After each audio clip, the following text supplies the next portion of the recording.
Joining us back on the show today, we have the lovely Sherri Divband. Hey, Sherri, how's it going today?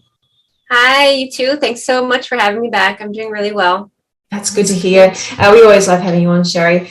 And just for anyone who hasn't seen any of our previous chats with you, because we've done quite a few now, but anyone that might be new to the channel or hasn't actually seen any of your particular videos, you work with both children and adults. Well, first of all, you're an intuitive life transformational healer, and you work with both adults and children to help them to energetically heal and also to teach them how to use their true life purpose. We'll recap this at the end of the conversation as well, but for anyone who does want to see more of Sherri's work or get in touch with her, they can do that at your website, which is Intuitive Wellness Center, and also on your YouTube channel as well. And anyone who's watching this video on Sherri's channel, they can get any more information on our YouTube channel, which is Carly and Julia Soul Twins, and our Telegram, which is the same, Carly and Julia Soul Twins. So, all right. Right, we'll recap that at the end for everyone in case anyone missed that. Now, Sherri, wanted to start off today by talking to you about a recent video that you did on your channel, which was in regards to one of your clients. I think it was a 5-year-old boy named Eden. We wanted to touch on that because you see so many different clients all the time. Why did you feel like you needed to bring that message forward for everyone in that particular moment? Yeah, that's a great question. And I see so many children, so many adults, and I oftentimes get 3, 4, 5 pages of channeled messages that are very similar to that. And for some reason that day, when I was connecting to this beautiful boy's higher self, whose name is Eden, the child's name is not Eden, but I wasn't going to share any of his personal information, of course, but he's nonverbal, and his mother was just such a lovely woman. And as I was connecting to him and I was writing this channeled message, because when I work with an adult child or animal, it doesn't matter, I go into a meditative state and I don't speak directly to the person while I'm doing the healing, whether it's distance or whether they're in my office, laying down on a Reiki table. I am doing the healing completely connected to a higher consciousness. And so regardless of where we're at, I don't speak to the person. Mm-hmm. And so when I'm connecting to their higher self or a spirit guide or an angel that comes through, lately I've been getting so much information that I have been channeling messages for the person, and they're just really, really long. And so when I connected to this beautiful nonverbal child, I knew immediately that his soul was very advanced and had a message that was so significant that about halfway through, I thought to myself as I was writing, this is not a message for his mother. This is a message that I just felt this overwhelming, like I got very emotional as I was writing it. And I thought to myself, this is a message for humanity. And of course, because we were linked telepathically and energetically, he actually told me, yes, this is a message for humanity. This needs to get out as soon as you can. I mean, in his own words that he used.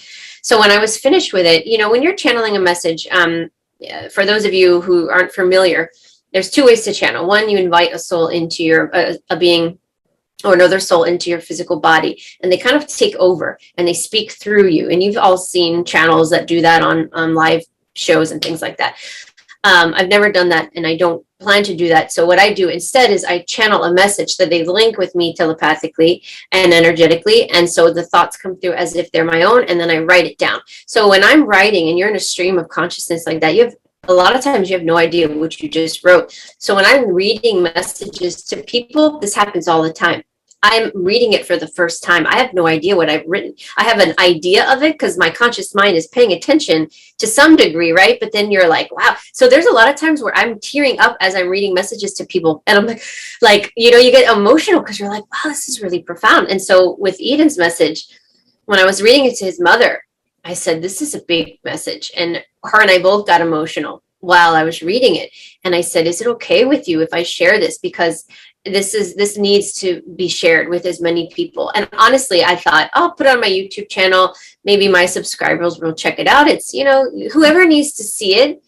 and will resonate with this message will get it, and it will brighten their day, maybe make them feel good and positive. I had no idea the amount of attention it was going to get and the amount of emails that I was going to receive. But it was incredible because it shows you how profound the message really was and how many people really needed to hear it. And I just had this overwhelming feeling like I needed to share it. I shared tidbits of my readings all the time through my interviews with you guys and all sorts of other interviews, and then my previous videos that I used to do for months and months before I even started interviews. I was sharing that knowledge, but I would never give specifics. I would just say, oh, I had a session with a woman the other day, this came through. But I've never shared a channeled message of a client's before that was that personal until that day, because I felt this overwhelming sense that it needed to be shared. So that's why I shared that particular message. And I'm glad that I did, right? Because it really helped so many people.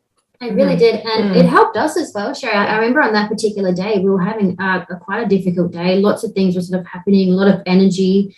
We felt very overwhelmed, and we have had in the last, the whole year, but the last month in particular, it's become a lot more heavy in Australia, energy-wise, and it's very dense at the moment. And we listened to that video, and I feel like this calmness just came over us, and we just sort of stopped talking because we're discussing notes and things like that, and we're like, feel automatically better all of a sudden. We actually did have this automatic change of frequency. So it's so powerful in that way, and that's what we want. We want more people to be getting these messages, watching these videos, feeling this upliftment, feeling the change in frequency. And it can be in that instant. It doesn't have to take time to change your frequency. You can change it in an instant, and that's exactly what happened in that moment. So it is proof that these messages do mean so much to humanity. It's so important right now that people are connecting in with these videos and just taking the time to watch them. I often feel like that in your videos, Sherri. There's quite a few times I think I've said it in videos. I felt quite emotional during that moment. So it's good. It's helping people to engage with their emotions and their feelings. So we encourage people to watch all of your videos in your channel as well. So we'll touch on telepathy later in the chat, but just quickly, when you're connecting with different people, are some people easier to connect telepathically with than others? Do you think go straight away, like if you're going to have that? And what do you think it is that gives you that connection with that person better than somebody else? That's a really good question. I don't think anyone's ever asked me. So I have, knock on wood, I have never had a situation where I haven't been able to connect. So 100% of the time I've connected. But sometimes it takes a little bit. And I will tell you that the reason that majority of the time I'm unable to connect right away are a few reasons. One, there's entity attachments, and they're preventing me they're blocking me, and they need to be removed or dealt with first. And I have a whole system with that. Now, I'm not an entity attachment specialist, so please don't contact me. And I don't actually like to do entity removals. I have people I refer to for that if they're a certain level of dark energy. I won't work with that. But if it's just like an annoyance or some sort of inhibiting factor or energy, I'll get rid of it. And then once I do that, I'm usually like, oh, bam, I'll get the connection right away. Some of the other issues would be that, and this is the unfortunate thing about the wheel of reincarnation, which I'm sure most of your audience already knows about. So there's two types of reincarnation in the karmic wheel. There's a positive one.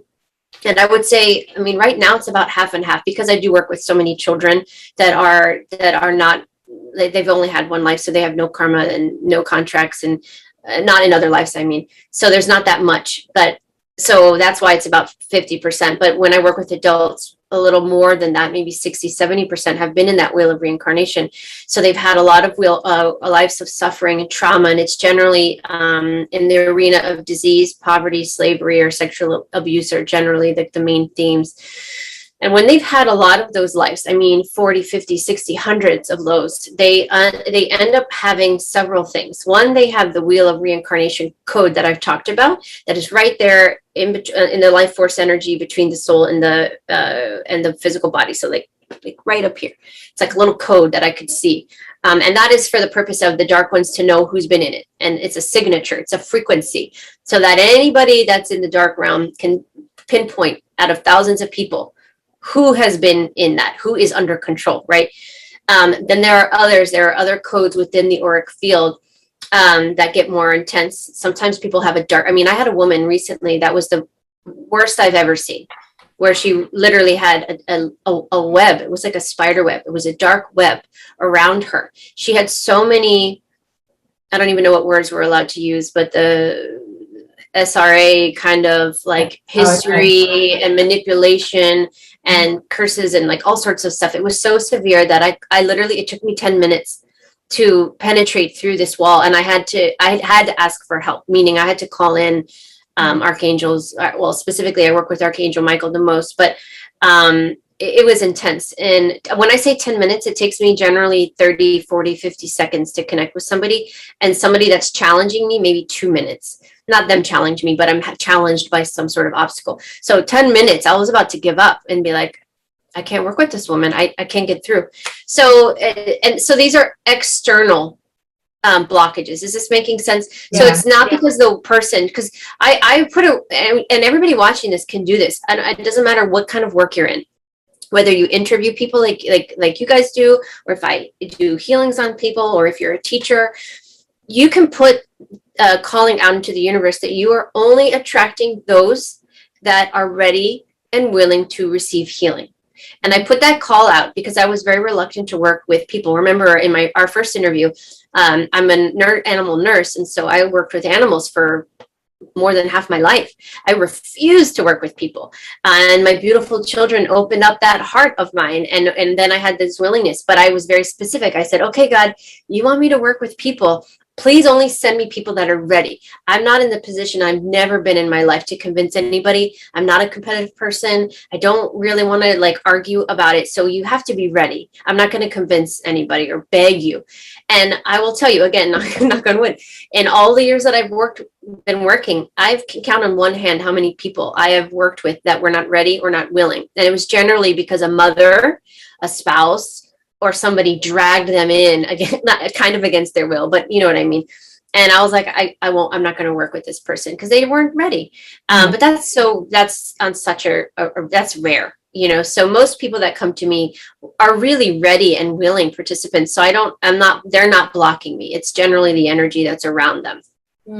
Yeah. Thank you for clearing that up, Sherri. I can imagine with your sessions, people would walk away with obviously a healing in terms of their energy, but that would carry on, I would think, because basically what you're doing is tuning people into themselves so that the decisions that they make in their life are coming from their higher self, which is more tuned into their heart space and that kind of thing, isn't it? So they're not making these sloppy decisions or decisions out of fear and things like that. Like you're basically cleaning up people's energy in a sense, right? Exactly.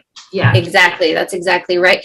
Because the veil is so thin right now because of the ascension, which we've talked about in other interviews with the 3D to 4D to 5D, all of the lives that we've had, the timelines, I call them, the veil is very thin in between. So there's not a lot of barriers in between. So things are overlapping. Traumas from other lives are coming into this life, causing people to remain in a lower vibration, to not be motivated, to feel stuck, to feel like they're not worthy of healing or moving forward or deserving any sort of joy and happiness because of all of this previous programming that they received or traumas. And so it's really causing an issue. And so I was guided years ago, before I even knew what the heck was going to happen in today's world, to start clearing that for people. And I was like, I don't even know how. And my beautiful healing team had taught me how to do it. Nobody taught me outside. Like I didn't take any classes. These are things that I learned in my sessions, where I was guided by one beautiful spirit showed me one thing, and then another one in another session, and next thing you know, I was doing that for everybody. And then it just kind of, you know, compounds. My learning and my healing is kind of just what's the word, where it's just continuously changing. I know there's a better word for that than what I just used, but so it's evolving. That's the word. And so, you know, when I work with somebody, I work to clear the timelines first. That's critical in somebody's healing right now, because I explained this on an interview just the other night, where we are experiencing soul level healing at this time. So you two are not healing just your this life, this body. I'm not just here healing this life, this body. I am not doing that for others. I am literally taking it to a whole nother multidimensional quantum level of healing, where people need to heal at a soul level. That's the amount of healing people need right now, because of the density that you talk about, and the manipulation and control that we've been under in this fear matrix for such a long period of time. And many people have had many lives within it. And so their souls really need healing. They need soul retrieval done, so that aspects, those fragments of themselves that have potentially broken off due to trauma in other lives, they can remain there. So we have to call those aspects back in. So the soul healing is such a profound opportunity for healing, and it's very transformative. But then, like I said, like I tell my clients, I mean, I can only do so much for you, and I've always been this way since day one. I'm very big on empowering people to then, okay, what can you do now? Because I don't want people to rely on me. Trust me, I don't. I'm a busy lady. I want to help as many people as I can. I don't want people to feel like, okay, I got to keep coming back to Sherri. If anything, I tell people, you don't need to see me again, unless they have chronic pain or other things they're working on.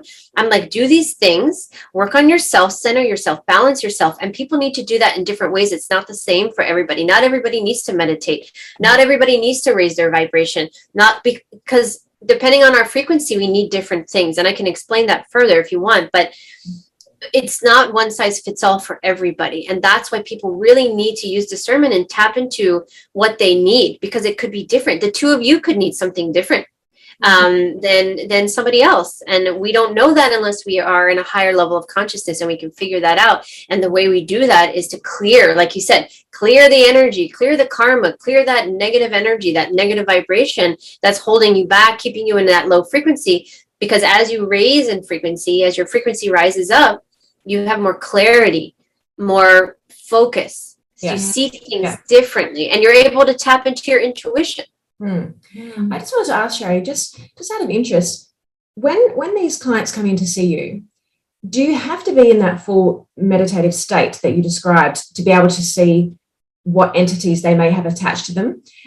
Or do you have an ability to just, when you walk into a room, you might go into a supermarket, or you meet up with a group of friends or something like that, and you have abilities to be able to read people's energy in that sort of setting as well, so not being in that full meditative state? I only ask this because Julie and I both have energy reading skills and intuitive skills of our own, different to what you would do in your daily life. But for example, Julia is she can tap into like people's darker energy. She's got the ability to be able to work out whether or not people have that sort of darker energy. I'm probably more, in terms of my intuitive abilities, it's more about maybe future and reading people's energies in the moment, not in a meditative state necessarily. I've always seen what the darkness is in people and what their full potential is. And I feel like what I've always been called to do is shine light onto people so that they are on some level feeling that, so that they can tune into their higher self. Almost reading them of the dark. That's what I've always felt. But we have completely different skills in this area. It's funny because we're together a lot, and obviously we've been together most of our lives and grown up very close, but very different skills in that sense. But I wanted to ask you, do you have to be in that meditative state to really see those entities and to be able to clear, in a sense? Like, for example, can you see anything right now when you speak to us, or is you need to be in that state? Yes, I can. Yeah, and good. You guys have some great questions tonight. Yes, I can. I'm very intuitive, and I know immediately when I meet somebody. Now, I've been fooled before, so I'm going to admit that, on this interview, and it's going to be in the internet forever. And somebody's going to say, you were right. You admitted that one time. I'm like, yeah, I did. Because it happens. We're human at the end of the day, and if I am not operating at my best self and in my highest frequency, I'll get duped, and it has happened before. And I also have a very loving heart, despite the fact that a lot of people think I'm very reserved, which I am. I am very caring about others. I'm so empathetic towards others. So I give people sometimes too much benefit. But yes, when I'm talking to somebody, I can tell right away. I'm taking notes. And a lot of times I don't have to be in a meditative state. I am getting downloads, and sometimes behind I did a session one time with a woman in my office. She's talking to me, and I can literally see her behind her. I'm so distracted because I could see her being burned at the stake. I could hear her screaming. I could feel her pain. And it was awful. And I had to like sit there and say to him, like, I'm not ready yet. Please stop. I don't want to see that. Because this woman like was giving me her life story and answering my questions. And I'm not going to be like, hold on, behind you, you're burning at the stake. Like, I have to be a professional and I have to handle these certain things. But I do get a lot of information while I'm talking, but I try to separate it. And then once I tap in, then I try to get the full story, because sometimes I may not be getting the full accurate interpretation while I'm talking to somebody. So for me, it's easier to kind of focus and get the full story. Mm-hmm. But to answer your question, yes, it's very, and absolutely no, you guys don't have, if anything, you guys have at least 3 angels behind you that I can see. Hello. Yeah, you guys have no dark energy, because you guys are both light. There's so much light coming out of you. You guys both have a golden aura of energy around you that not everybody has. So people who are aware of it, whether they can see it through here or through here, they can sense it or see it. So I don't always see it, but I can always, well, you can never say always, I can most of the time sense it. So, and it's a vibration. That's what it is. And this is how I explain it in my classes and in my book. Mm-hmm. We all, whatever we're vibrating at, whatever frequency we're at, whatever emotional state of being we are in, we have a vibration that we give off. That's the difference between a frequency and a vibration. Your frequency is whatever your 700 hertz, let's say. That's what your resonance is at. And then you're going to vibrate out what matches that, the energy that comes off. And that's when 2 people meet each other. And I think I may have talked about this on your show before, so I won't get too into it. But there's a ripple effect back to the other person, and they feel it. So if you're an empathic person or sensitive to energy, the ripple effect that this person in front of me gives off, if it's a low vibration, fear, anger, something really dark, it's going to make me feel very uncomfortable, and I'm not going to like it. Now, if it's something like, oh, they're just, the vibration is not super low, but maybe they're a little bit sad, yeah, I'll still feel it as an uncomfortable feeling, but it's not going to set an alarm off where I need to be afraid. It's more, I need to be concerned. So, and that's why children and animals are very easy at reading. They know if you're angry or sad. They could tell the difference. And I'm getting better at distinguishing that. And I think that's what you guys are talking about. But we all have our own special gifts and abilities. Mm-hmm. So what Carly can do, Julia does something different, and then I do something different. And I think that is such a beautiful thing, because that's what makes us unique. But as we move into higher densities, we will all be able to do everything. So what you can't do, you will be able to, and because our senses will be heightened in a higher vibration. So we are moving into that. Yeah, thank you for explaining that. Yes. And I wanted to ask that, on behalf of the audience as well, because we have so many amazing people watching these videos that are empaths and have abilities of their own, and I want them to be able to tune into those things and really recognize that in themselves. So thank you. Mm. Yeah. So many questions that come to mind every time you speak. We never even follow what we've got here. Next time. In regards to empaths, a lot of the time, if people don't know, it's basically being able to tap in and read other people's energies.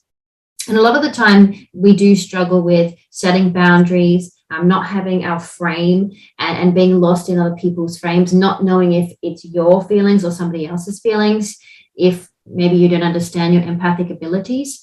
So it can become very tricky when to switch it on, when to switch it off, and even how to do that. And also, I feel just personally in my own life, there's been probably a lot of disappointment in that you're willing people to be their best and their higher self, and then they show up as this like lower version and maybe cause a bit of pain and harm to you, or in different ways. And that can get empaths really down and sort of like, you feel sometimes a little defeated because you are putting so much out there, and those negative and lower energies coming back at you can be challenging in the sense of an overall human life experience.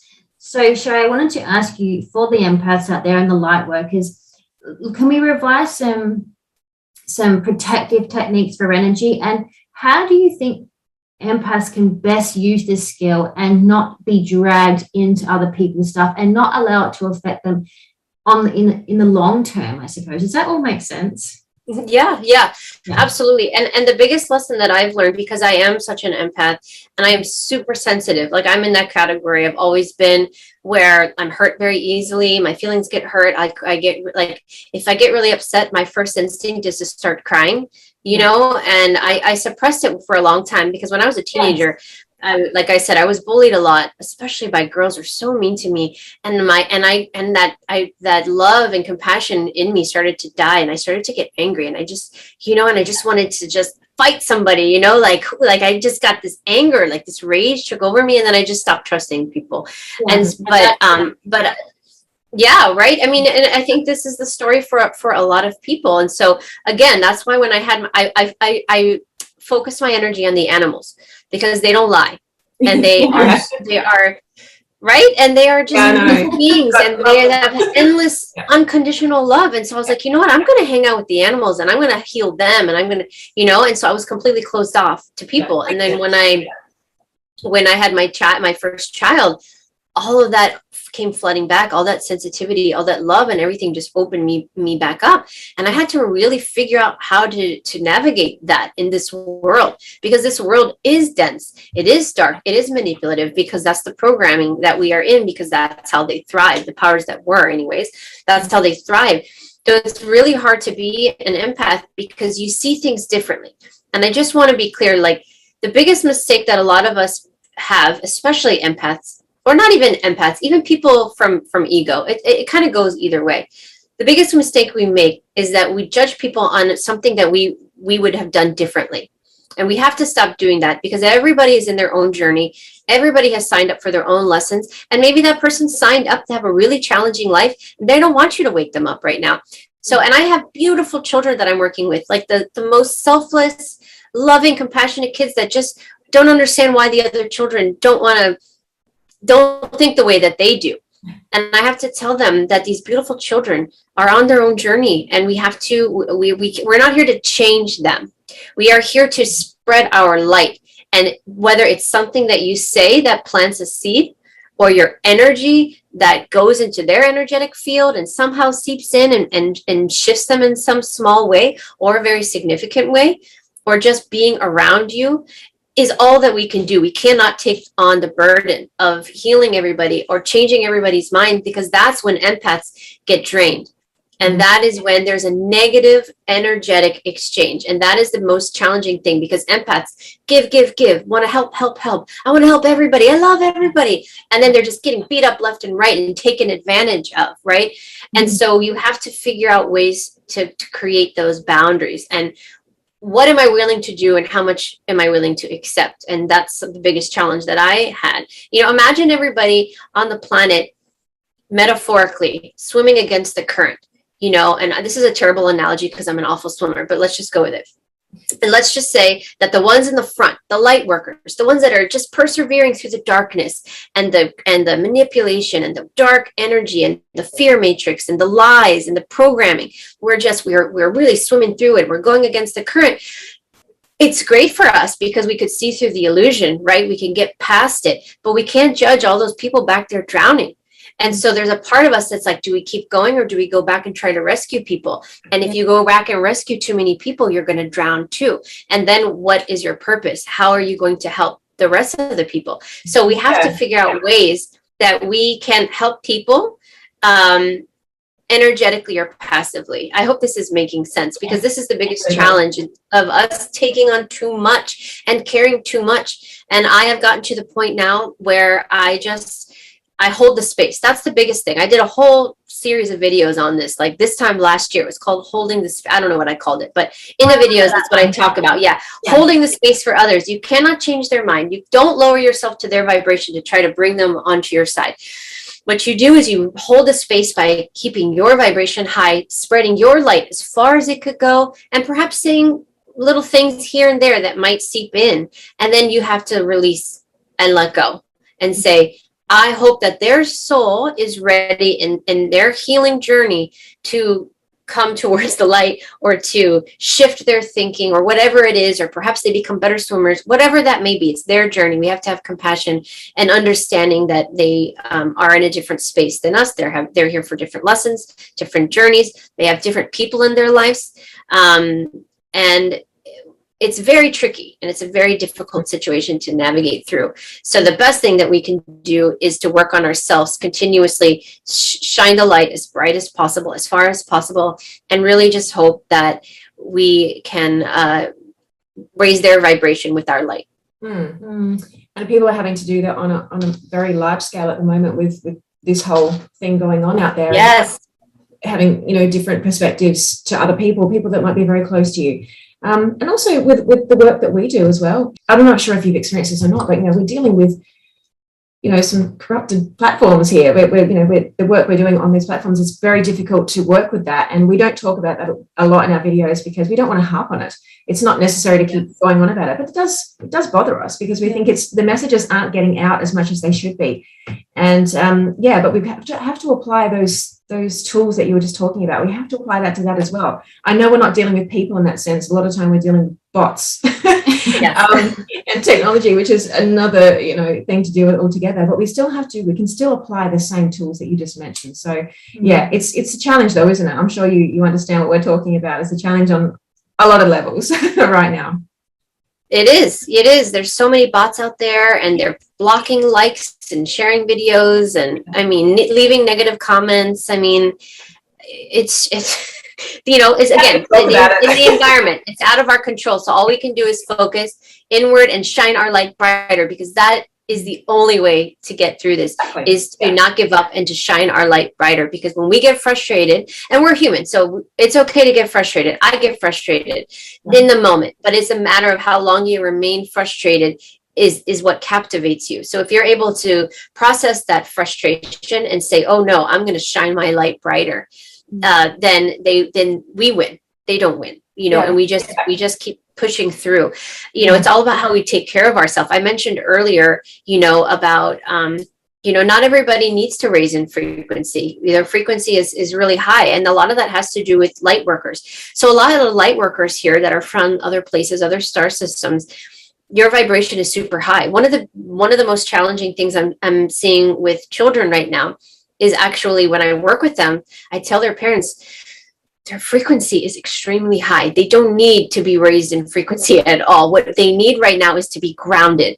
That is their problem. That is their issue right now. And this is true for a lot of light workers, is that we're so tapped in to the light and the divine and a higher frequency, a higher consciousness, that we forget that we're human. We need to ground ourselves.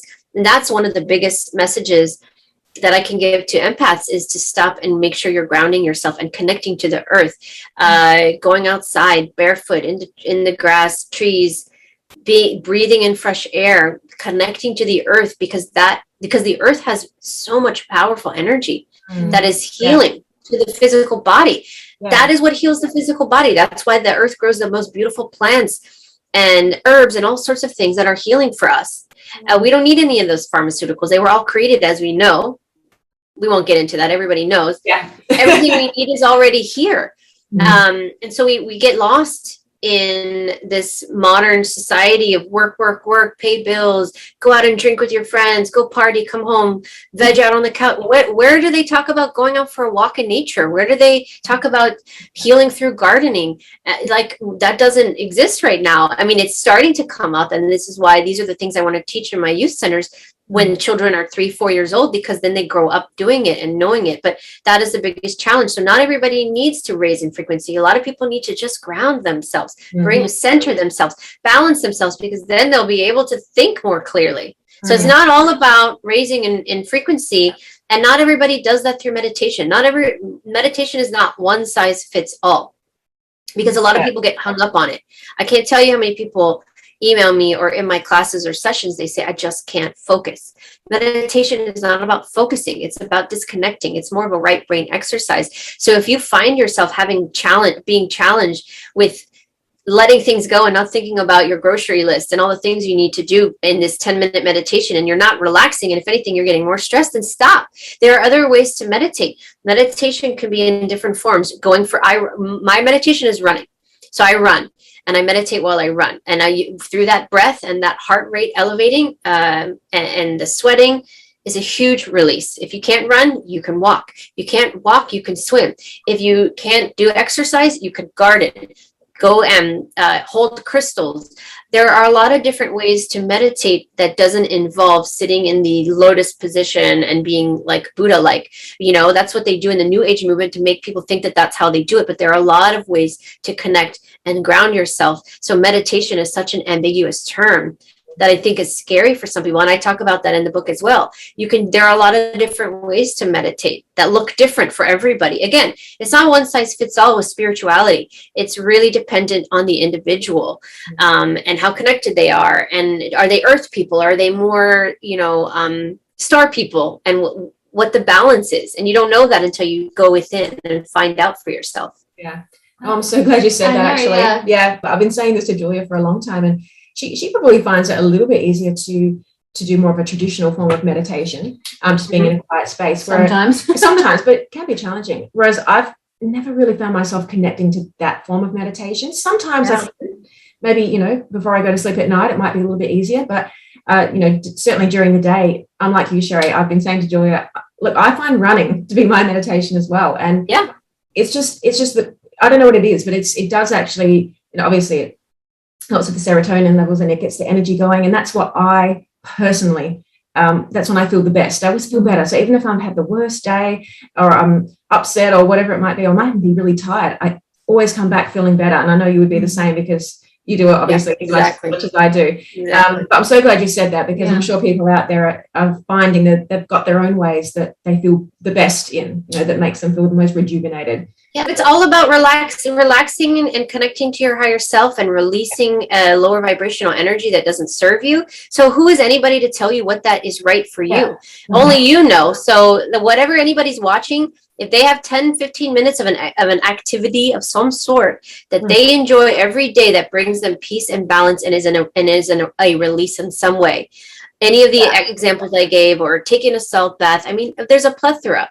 Having time with your pets, just hugging your pet for 15 minutes on the couch. I mean, the possibilities are endless. And so, people have to get that notion that meditation is just one form, because that's absolutely not the case. Yeah. I love that. You've said so many things in that speech there, Sherri, and cleared up so many people, which I love, because we were talking just recently about balance, and you can't just be on this high frequency. And as you said, empaths are kind of all up here. It's all in the third eye.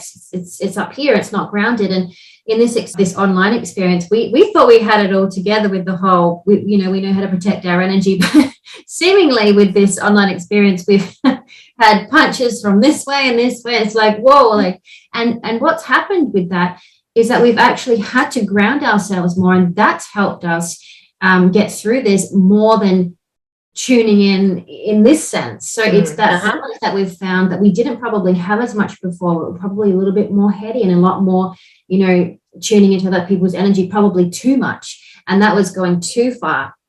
So we've really learned to pull it back. And I loved how you described that. And it is all about balance. And as you were saying about protecting your energy and being that empath, and how much do I help and how much do I just have to go my own way as well. It's coming back to that balance point again. And you've made also the meditating sound so achievable for everybody. And it's funny because the other day I was sitting on the couch and this beautiful breeze came through the window. And literally in that moment, that felt like this instant little meditation for me. And it brought me back to my body and present. And all of my worries just went away just with the breeze. It's so simple. And people have probably complicated it so much and gotten all tied up in these words and concepts and fancy titles and things. And it's really not about that. Well, there's probably a lot of elements of the New Age that, maybe come from more of a dark space, that they've kind of created certain elements of that. People need to do it this way, because it's and it doesn't actually necessarily resonate with all people. And you deliver it up in a very grounded sense, but a very light sense, and that's exactly what people need right now. a groundedness, but a lightness. So it's that, again, that comes back to that balance. Yes. And just to close that empath topic, we'll move on. In terms of taking things personally, Sherri, what do you sort of suggest? How do you rid yourself of that? Oh, that really hurt me. That really hurt me. Why would someone do that kind of mentality? Yeah, again, it's shifting your mindset. It's how you process and receive information and their words or their actions rather. So we don't know what their vibration is. So it may have nothing to do with you. And that's the thing, is sometimes as empaths, we take things personal. And even though someone is talking to you, it may not have anything to do with you. I am so sensitive. And I have the most amazing, beautiful husband in the world. I love him so much. And I don't know how he puts up with me half the time. But I'm extremely sensitive to his energy, like probably more than anybody in the world. And I think that's because we're so in tune. And he can't hide it. So he's frustrated. He's walking around the house. Something is annoying him. I get restless and uncomfortable. And I have to keep reminding, because we used to get into fights. And he's like, it has nothing to do with you. And and I finally got it. And I was like, he's not mad at me. He's just mad around me, and people tend to take things out on empaths. So a friend of yours might be lashing out at you. And it has nothing to do with you. They're just pissed off in their life. Something else is wrong. And you're the first person that takes the bait, and so it's trying to develop tougher skin, which is harder for empaths, but recognizing what's like really going on. What's going on behind the curtain? And it probably has nothing to do with me. And take it one step further, creating energetic barriers around yourself so you don't take the what's the word? Not the kicks, but the hit. Huh? The hit. Like whatever, you know what I'm trying to say. I can't think of the word. So creating boundaries around yourself. So placing yourself in a golden bubble of light.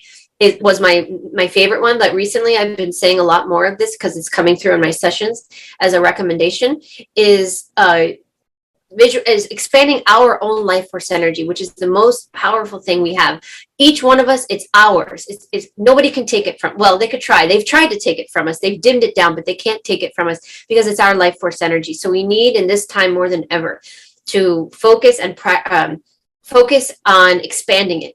So you do this is also kind of a meditation. And also the breathing that I teach, 2 minutes, that is meditation as well. The breathing exercise that I always talk about. But this one is another exercise that is a form of meditation, essentially. And it does so much. It raises your vibration, it expands your energy field, and it protects you. So what could be better?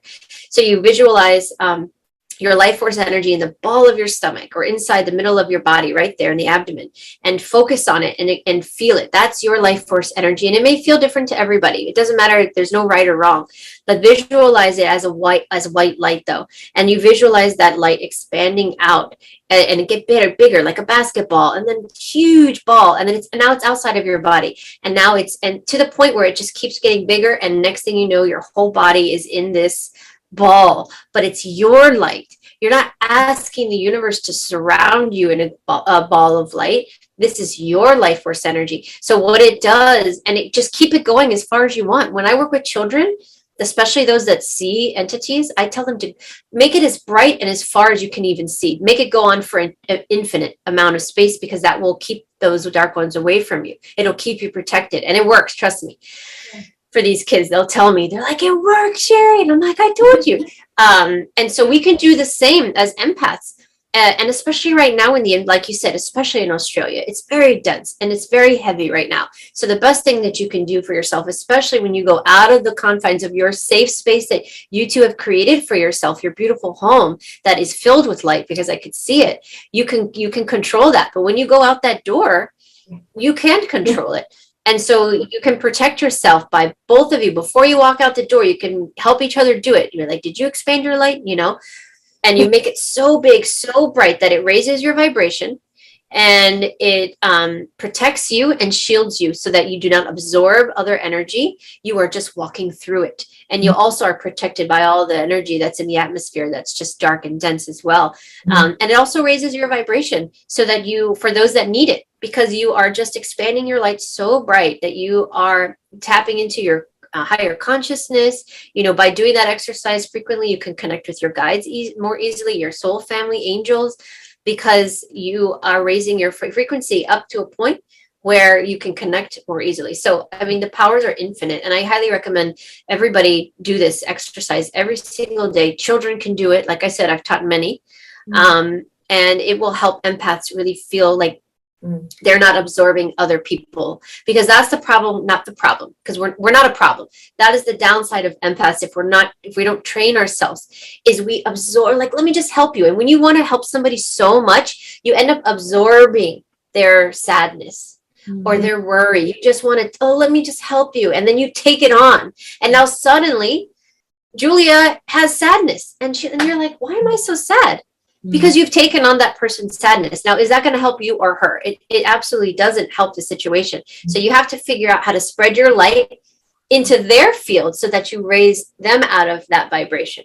So we've been doing it wrong for a long time, and I finally figured it out. And once I figured it out, I'm like, I have to tell everybody about this, because it's life-changing. It really is life-changing. That's the best explanation I've heard of how to deal with your empathic abilities and how to not be dragged down by others, and that light coming from within you. Yeah. Because I think I was shielding myself from like the outside, but now when you start coming from the inside, that changes everything. Yeah. So I'm so glad you shared that today. We do actually have a little prayer that we do. I actually do it for the both of us each day, which is similar to what you said, but I think we'll upgrade it now. Yeah, coming from the inside. Yeah. It was just something that somebody, it was a psychic lady that taught me a few years ago. And I first started working in media, actually. I don't do that anymore, but I was having a real lot of trouble with people I was working with, some really nasty girls that I worked with in the office, and I didn't know how to deal with it. And she taught me this little protection prayer. And I just manipulated it to what I like to say and do every day. And I did it. And you know what? It helped. And those I managed to get through that rough phase, and those people ended up moving on. And, so it's, you'd be amazed what you can actually achieve when you actually, you've got something and you stick to it, and you know that and you just know yourself that it's working. Like you just have to trust yourself and do it, but you've got to commit to it. That's the thing. You just have to make sure you commit. Yeah. Well, because our intention is just as powerful as our light. Yeah. If not equally important. So your intention with what's your intention? What are you calling upon? What is your affirmation on top of that? So I attract only experiences that are of my highest good. I attract only the energy and people into my life that are of my highest good. Command it, demand it, because that is our right. That is our free will. So people who walk around, in a lower vibration will attract other people that are also sad, or attract those experiences. So we have to recognize our power and lift out of it. That's what we're learning to do right now. And also recognizing what emotions are ours, because that's another thing that empaths have. And there's a really easy technique that you can do to recognize, is this sadness mine or is this sadness somebody else's? And you can do that through muscle testing. And so that's my favorite thing. And I use the sway method. So you stand up, and if you lean forward, it's truth. If you lean back, it's not truth. Practice that. But once you figure out how to do it, or use a pendulum, or there are other ways to muscle test, whatever. But the point is, find some sort of mechanism if you're not sure with your intuition or gut right away to discern. And you ask, is this sadness that I'm feeling right now my own? And see what response you get. If you get a no, that's not my sadness. I need to get rid of that right now. Mm-hmm. But if it's yours, why are we sad? What are we sad about? But then also, I choose to release it, which is why I also teach that breathing exercise where you take deep breaths, and any and all energy that is not of my highest good, whether it's my own or someone else's, I release it now. Then you exhale. So there's something for everybody to do to release the energy, recognize if it's yours or someone else's, and then expand your light to clear your energy of it. Yeah, that's perfect. Yes. It's like in such a good order as well that people can actually do at home and achieve. And so it's yes for a forward movement and back for no. Is that right? Yeah. So you want to stand with feet on the ground, either no shoes or flat shoes, with your hands to your side, and get really comfortable. I like to kind of close my eyes and ask a yes question. My name is Sherri, and you'll feel yourself start to sway, because our bodies are always going to move in the direction of truth. We're designed that way. We eat in front of us, we walk forward, we drive forward. Everything is we go towards. Yeah. We always go back if it's something we don't like, right? If we're like, oh, I don't like that, the body is going to energetically know, I'm like, I don't want that, I'm going to go backwards. So then you ask a no question. I'll say, my name is Billy Bob, and my body will start swaying backwards. It may be very subtle initially, but if you get really in tune, I mean, there are times where I've had taught people in class that I've taught in my classes, and they're like falling forward. I'm like, okay, keep your eyes open. I don't want anybody hurting themselves, because they don't even realize their body is like lunging, not lunging, but going really. So you play with it until you get accurate. Once you're accurate, then ask a question that you need a yes, no of. It's very similar to using a pendulum, but you're muscle testing. You're using your own muscle, your own higher self to answer the question. Yeah. We've used a pendulum a couple of times, but I think the trick is not to overdo it. Don't ask too many times the same question. You can confuse yourself. But yeah, that's great advice. I love all of those techniques. I'm adding them up in my head and going, I have to do this every day. Yeah, we'll be talking about this. I'm sure the audience is getting a lot out of this powerful discussion, Sherri. Thank you. Yeah. We wanted to touch on quickly, Sherri, on telepathy. Now, I know you spoke about this in your Eden video recently. You said that it could really become the norm potentially by 2030. And I get that sort of got us thinking. We're thinking, does that mean that people, people like us, people like you that are already existing on the earth and have had many, many years on the earth, will that sort of, come to us as well, that we'll be telepathically communicating? Or is that, mainly just for these new souls that are coming to the earth? That's how they will be communicating. Will we still talk? Yeah. Will it still be normal? Will we still be able to do these kinds of conversations, for example? Yes. Okay. The answer is we'll be doing both. So what I should clarify, what I was trying to say is that what the other soul was telling me was that by 2030, we will be moving into the direction where it will be more of a normal occurrence, where friends, and this will be, among the two of you guys might be walking around the apartment, and one's in one room and one's in the other room, and you've just had a conversation with each other. But then you can also have dinner together in the kitchen and you have a full-on conversation. But the idea is that how it's being explained to me, and how Eden explained it, and many others that I've spoken with, we need to connect more with our heart space, because that is where our truth lies. That is where our energetic expression comes from. It's the vibration of love. So there is no lies in the vibration of love. It's just truth, and compassion and empathy. So when we're communicating through that heart space, it's more energetic. It's an energetic connection. So those of you that are really close with people, you can read each other really well.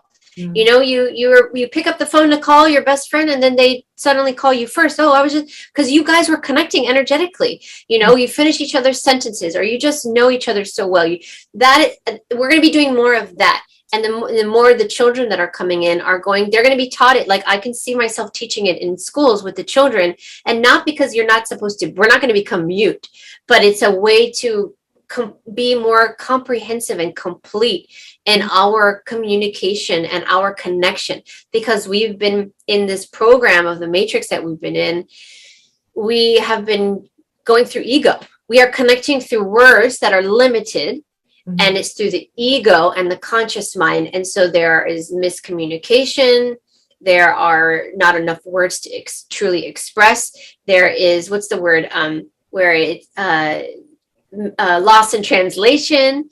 Do you know what I'm saying? Like, when everybody knows when you email or text somebody, sometimes the tone is a little off, and you didn't mean to sound mean, but then someone else took it that way. And imagine that on the level of telepathy versus speaking. And so we need to get more into that heart space, connecting with people energetically. And I think that 2030 is going to be a major marking point where we do both. And then perhaps the next generations, maybe they get to a point where they don't speak. I don't know. I mean, who knows? It's free will. It's what the people want. But I think the importance is not that we speak or don't speak. It's how we connect with each other. And the way to connect in a more profound way is through energy. And that's what the children are here to teach us and to help guide us there. But I mean, I'm sure we're still going to be talking. I don't think we'll be completely silent, but you would find out. She's always saying I talk too much. But I'm a Gemini, Sherri. I'm a Gemini. But that's perfectly explained. I'm glad you cleared that up for us and anyone watching. But that's beautiful. And again, it's back to balance. It's sort of kind of doing both, I suppose, but getting more authentic, I suppose, even with your words, because it's coming from absolutely a hard space. But how many times have we had text messages from people and you're like, oh, they were obviously in a grumpy mood then, and we take it to heart as empaths. You do take it to heart. So whilst technology is great, it does mess with you a little bit as an empath. It makes you think a lot harder. Yeah. Also, Sherri, we've noticed, and again in the last month, instant manifesting, it's just happening all the time for us now. I don't know if you're feeling the same thing, but this did not happen last year. Like, we could literally say something and the next second someone turns up at the door or someone calls us, like literally, and gives us the answer, or it turns around like the whole situation in a matter of minutes. Not everything. No, not everything. But we've had a few examples even in the last couple of weeks. And we wanted to know, first of all, are you experiencing this, and how can we tailor these manifestations a little bit better, because they're happening so fast now, and sometimes you're manifesting many things that you just said briefly and then it wasn't quite right. A little bit skewed to sort of another way that you thought, oh, okay, I understand why it came out like that, but it's not really what I was wanting necessarily. Yeah. That's funny. Be like, I didn't want a green car, I wanted a red car. It's got wheels. Exactly. You said you wanted a car. It is happening, and yes, it's happening to me, and yes, it's happening to a lot of people I know and a lot of people I work with, but it's also not happening at all for many people. Right. And I just want you to recognize the vibration you are in. That's when instant manifestation occurs. So it's a testament to your reality and the density that you are vibrating in. So if you guys are having that happen, that means that you are truly transitioning into 5D. And if it's happening to people watching this, that is a good sign that things are moving and you are evolving and you are going into a higher frequency along with many others. Because that is what I've been told is the biggest challenge for a lot of these new souls that come through, that are not new souls, but new earth souls. That are that's so frustrating about being human, is that where they're from, and this is more specifically the youth that I get this message, that they're used to instant manifestation. Oh, the body is so heavy, it's so slow. Why does it take 10 minutes? My daughter is one of those. Her soul has screamed to me that I hate it. Like, why can't things just happen right now? And you can see that in her reality. She gets so frustrated that things take so long. Why doesn't it just happen because I said it? But that's really the truth. That because they're used to it in their reality outside of here, that things happen. You think it happens, and that's how it is, and that's where we're moving. So you guys are seeing a reality that we're moving towards. Then, just like anything else that I've talked about, then you have to figure out how to hone in on how you're asking, what you're asking for, and you got to fine tune it. So you got the manifestation down because you're in the vibration. Now, remember, you're only going to be able to manifest something that's of your highest good. So really, people aren't going to be able to manifest a car in their driveway in the morning unless, like, they really need a car. They're a single mom and they take the bus, and somehow a neighbor just, you know what I mean? Like, things happen. But we only are encouraged to manifest that of what is of our highest good, that resonates and aligns with our mission, our journey in the moment, which is ever changing. But there is a path. So, what you ask for, you just have to be more specific now, because you are likely going to get it. And the universe always tells me, don't leave room for misinterpretation, because sometimes the universe will fill in the blanks for you. So if you truly are trying to manifest something, be specific, and then have gratitude that you've already received it one time. That's it. Right. And then you let it go, and then you wait. And if you get it, that means that it aligned with your highest good. And if you don't, that just means that perhaps you need to rethink the dynamics a little bit.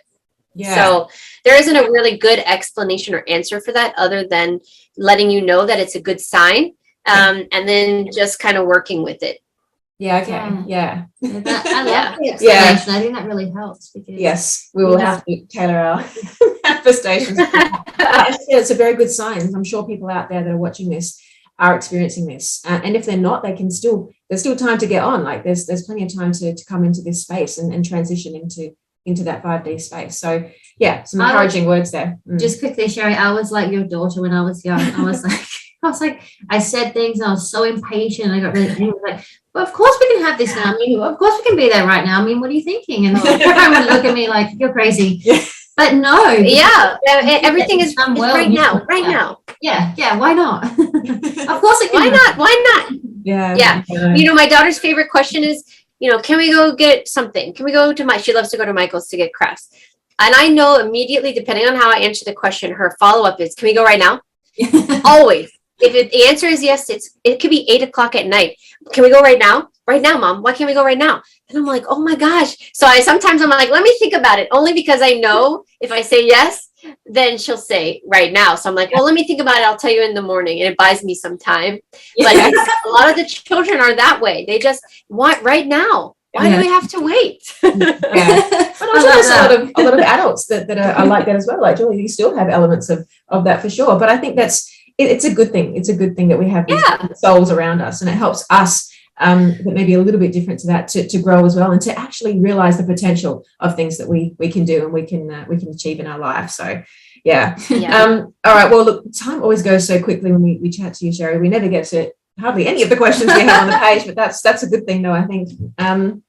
We're just kind of rolling with it. We really wanted to ask the question regarding timelines. So there is quite a bit of commentary, definitely in the New Age space, in the Truther space. A lot of videos online will talk about timelines, and a lot of people tend to sort of, I guess, refer to two timelines that have developed and have been developing for some time now. So obviously we have people that are awake and are aware of the things that are going on, and they're moving into this 5D space, they're transitioning, and then you have the people that are still asleep and they're doing this and they're doing a bunch of other things that would suggest they're not in the same space as some other people.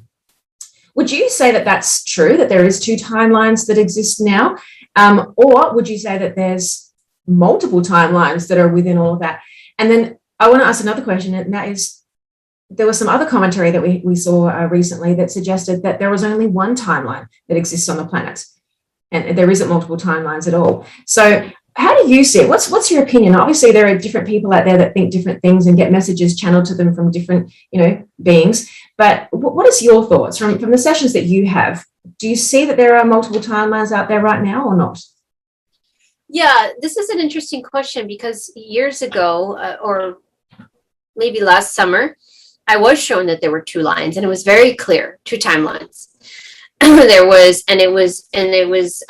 a process of weighing which timeline, because there was a definitive split. I think everybody can agree. It was a more defined split about this time last year or summer, late summer. And I was told that there were, and I could see it, and I saw it in other people's sessions. And I said, gosh, there's two dominant timelines right now fighting for like the top space.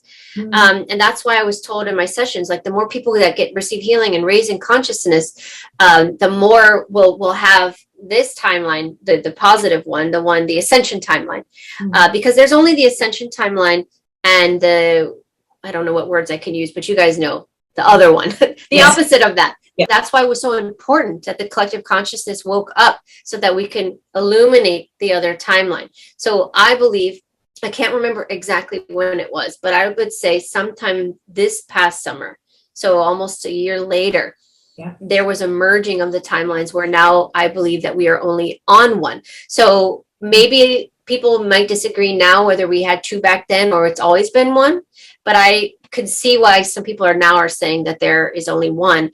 But it also goes down to perception. Okay. So I mentioned in the Eden interview, but the video I did the other day on Eden, at the end, I talked about that and I made comments because there are a lot of light workers out there doing interviews and saying like the doomies stuff, like it's inevitable and this is going to happen and that's not going to happen. And I'm just surprised, but they're saying it with such integrity and I don't know what the word is, but they're so sure. Yeah. And I'm like, well, I don't think they're lying, but that's really what their belief is. And I think it's the vibration that they're in and the perception.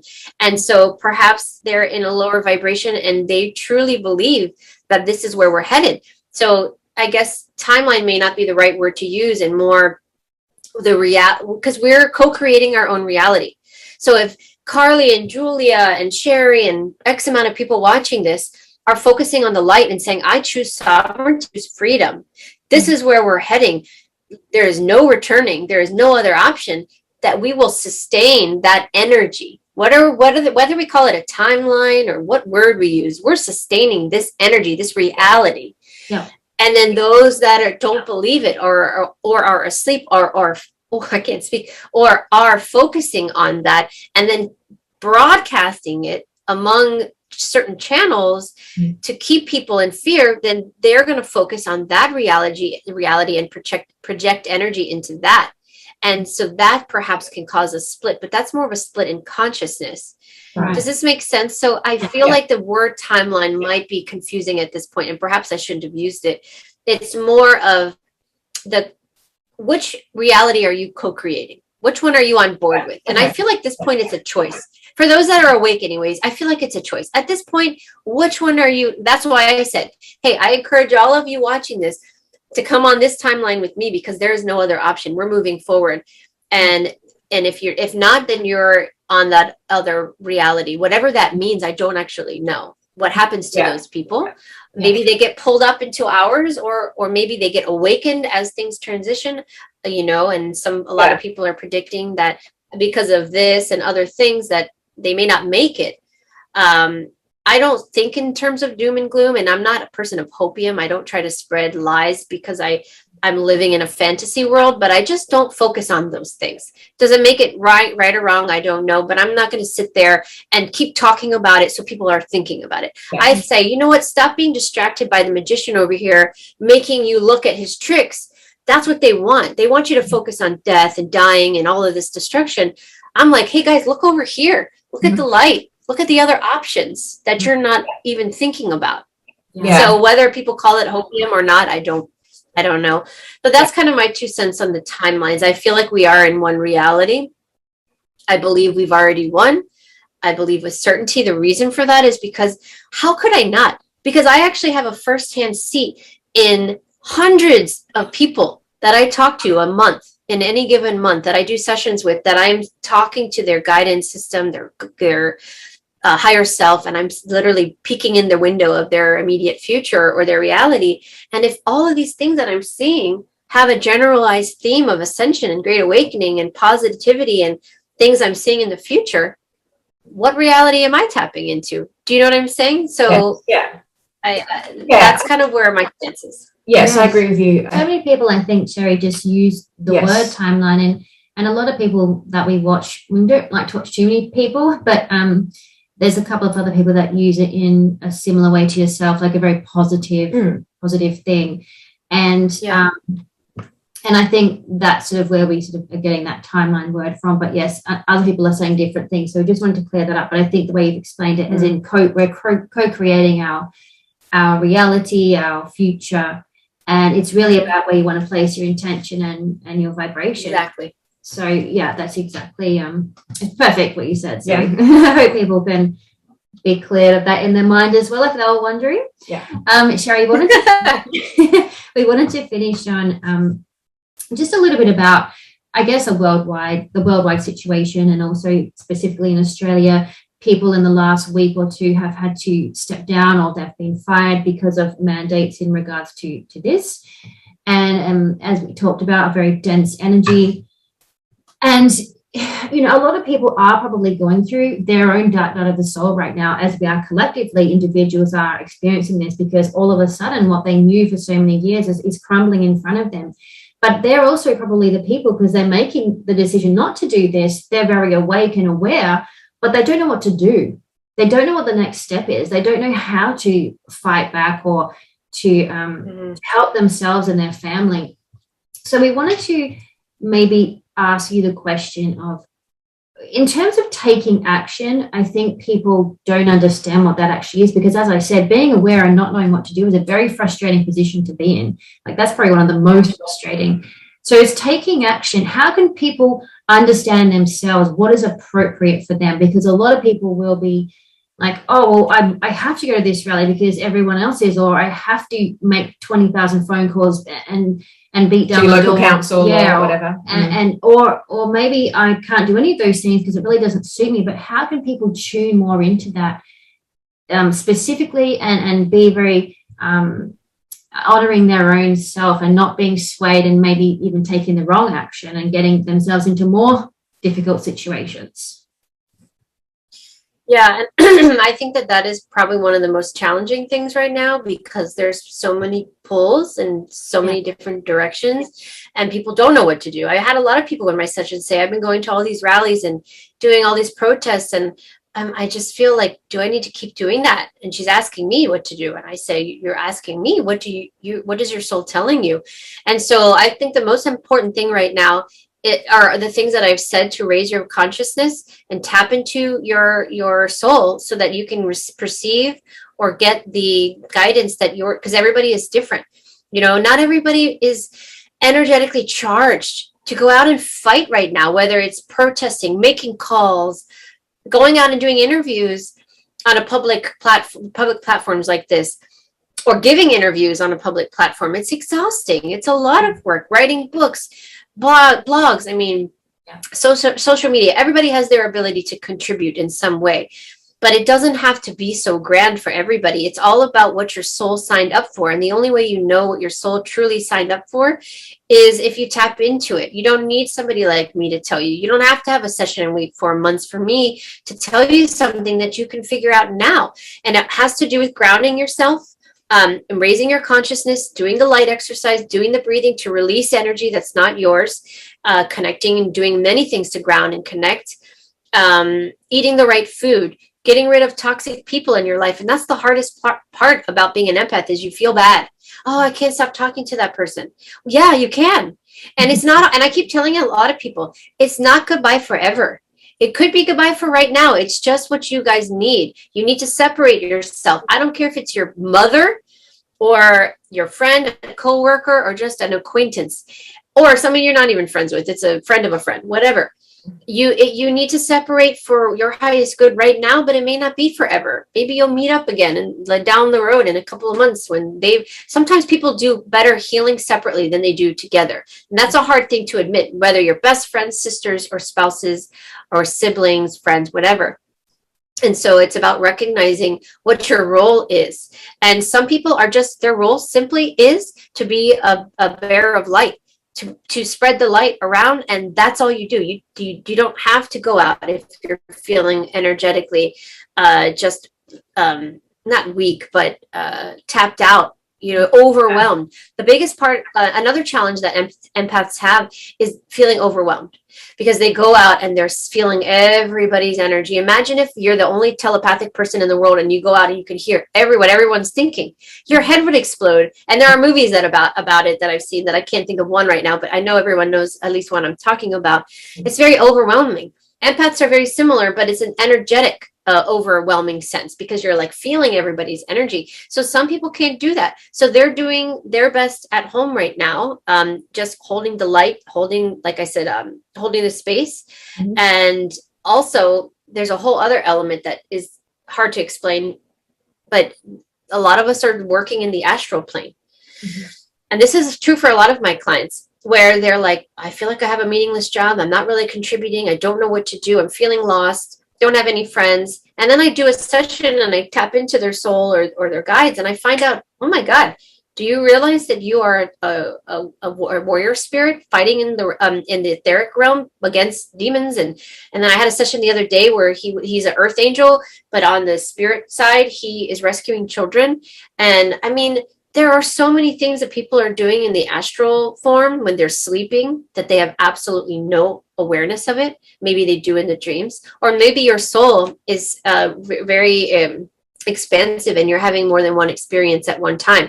So right now, this is very common, where Carly and Julia their soul, let's say you guys aren't doing much right now and you're feeling really lost and kind of like, oh, I don't know what to do. I'm paralyzed. But your souls right now are having a completely other experience, doing many other things, and you are in the dormant phase. But as the spiritual war has finished and we clear out this energy, which is what I've been told a lot, then they're telling me to tell that person, hey, you're about to get really busy. You're about to get activated. You're about to start your true life right now. Get ready for it. And I think those are the people that are being guided to me to give them the message. So it's very multidimensional and difficult to give you a direct answer, because as you can see, there are so many elements and so many layers to it, and everybody is different and everybody is serving their own role in this spiritual battle, the spiritual war, whatever you want to call it, or the ascension and the great awakening, if you want to think of it more positively. And it's different. It's very different a lot among the different types of people. And hopefully that makes sense. I'm not even sure if I answered that question clearly, but that's the theme. I mean, that's the best answer I could give. No, it really was. I think the theme of this conversation's been, I think, about understanding that everyone's unique, understanding that you're a special person as the individual that you are. It's about balance. It's about doing the techniques that you described, Sherri, and in all the ways you can help to either ground yourself or raise your vibration on both. About protecting your energy. I just think a lot of people right now have probably been made to feel redundant, whether, as in the real sense, but also feeling like that because they probably had a huge attachment to their role or their job and whatnot. But if that decision to not do that and to walk away and to protect your health is the right decision, and I would say 100% it is, that's all that matters, and making doing right action in your life is going to have a payoff in the end. So, and then adding all the techniques that you've discussed in this chat has been, I think, so helpful for people.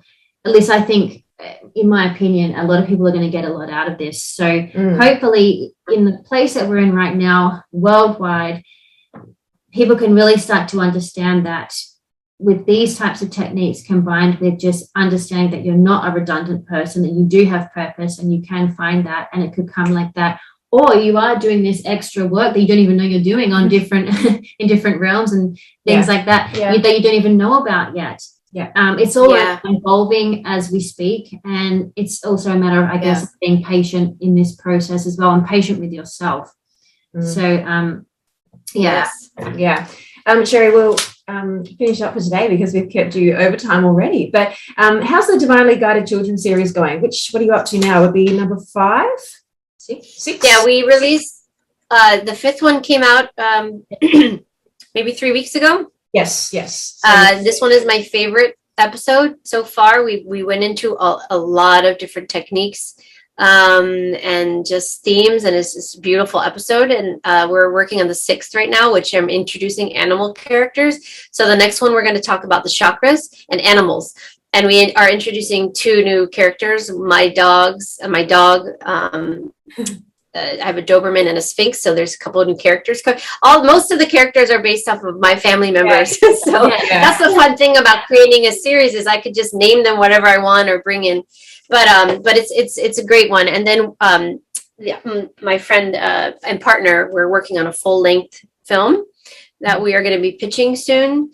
So that's going to be great. And then we're going to have some books come out. So there's a lot coming probably not until 2022 as far as the film and the books, but the 6th one will be out probably within the next couple of weeks. So I feel like every episode, I know maybe it's just me because I'm part of the production, but I feel like they just get better and better every time. And I get everyone, I'm like, that's my favorite. And then I do another one. I'm like, no, that's my favorite one. Because the message is just like, it's just beautiful, and I feel like there's something for everybody. And I have so many grandmothers and adults that say, I can't wait. I watch these and I don't even have, any children so they're lovely, but you're making them so quickly as well. You're turning them around. That's why I said, up to 5 or 6, because I've seen it, but you're turning them around so quickly. And this new relationship you have with the new, the creative person that you're working with, that's obviously just a divine thing. Yeah. Just moving so quickly, getting those messages out. So it's It's really, yeah, I have an amazing animator. He's incredible. We have a new partnership with an animator. He's amazing, and we try to do one a month. So that's kind of our goal. So I have to have the scripts and things ready ahead of time. So I'm like one ahead. So everything is ready to go. And then once one comes out, he's already starting the next one. So it's that's kind of the process. Yeah. Look, there's so much work that goes into it, Sherri. You do such an amazing job. I mean, so much work goes into just even producing one video, like this. It's people don't realize what actually goes into doing all of this, and what you're doing as well. It's just, it's amazing. And if people would like to, make any donations or contribute or find out more information, again, they can go to Intuitive Wellness Center, which is the website. And of course, they can watch more content on your YouTube channel, which is just Sherri Divband. Yep. And anyone that's watching on your channel, they can watch our YouTube work at Carly and Julia Soul Twins.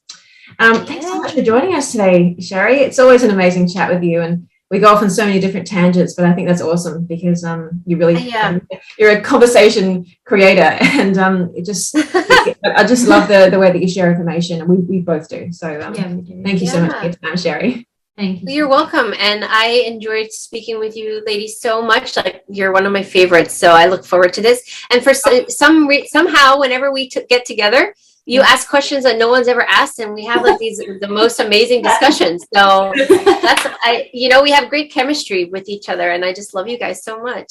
Yeah, thank you, Sherri. We love you too, and I really feel like a lot of our life we've kind of been building up to having conversations like this with a specific person like yourself. So it's kind of amazing to be able to bring all this stuff out into the open and have this interaction and really talk about these themes that we've been thinking about for so long, but have had no way of actually getting them out and discussing them with someone like yourself, who is a true gift to humanity, and what you're doing and how much work you're doing is incredible to us, because we don't know how you do it. So we're in awe of that. So thank you guys so much. Thank you for saying that. I don't know how I do it. I take one day at a time. That's good advice. Thanks so much, Sherri. We'll see you next time. Soon. Bye, everybody. Bye.